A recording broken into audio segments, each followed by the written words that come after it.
South Africa's former president, Jacob Zuma, is in police custody after turning himself in late on Wednesday night. A court sentenced him to 15 months in jail for failing to show up at a corruption inquiry last week. This is where Zuma is being held now. Those graft charges stem from his time in office. Police had been instructed to arrest Zuma if he didn't turn himself in by the deadline on Wednesday. He's challenged his imprisonment. A ruling is expected on Friday. Fahmida has more from Estcourt, where he's being detained.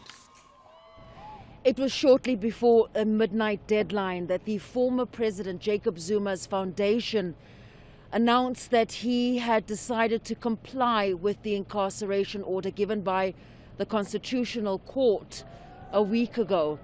Until now, the former president had resisted arrest. He was supposed to have given himself in last Sunday. When that didn't happen, police were instructed to arrest Jacob Zuma.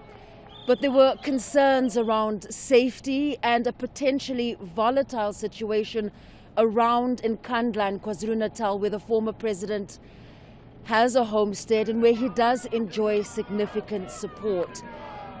Now, to avoid any type of confrontation between police and supporters, the former president then took a convoy with his protection service to this correctional facility in Estcourt, also in KwaZulu-Natal.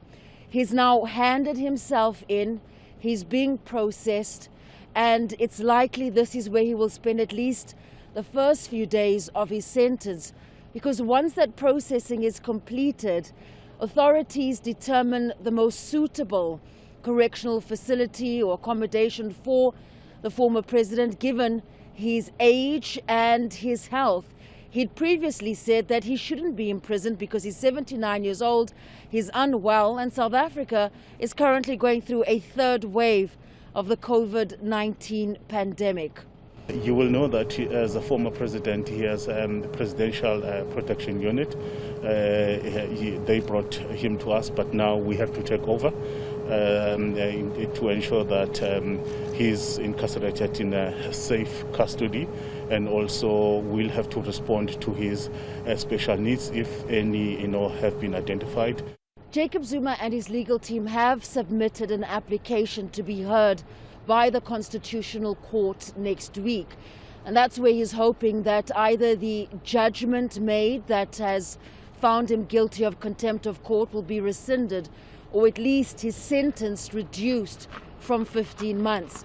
But before that, he does have a pending application at the High Court in Pietermaritzburg, where he had asked for the arrest not to happen. But that judgment is only due on Friday, and that's why the former president has been incarcerated. Legal experts say the likelihood of that particular case being successful is very slim. And so the next time we could possibly hear from the former president is next week, when his lawyers represent him at the Constitutional Court, possibly in mitigation of the sentence, even though it's after the fact. Either way, for many South Africans, it may be almost unbelievable that Jacob Zuma, the former president who hasn't been held accountable until now, who faces a number of corruption charges, finds himself behind bars.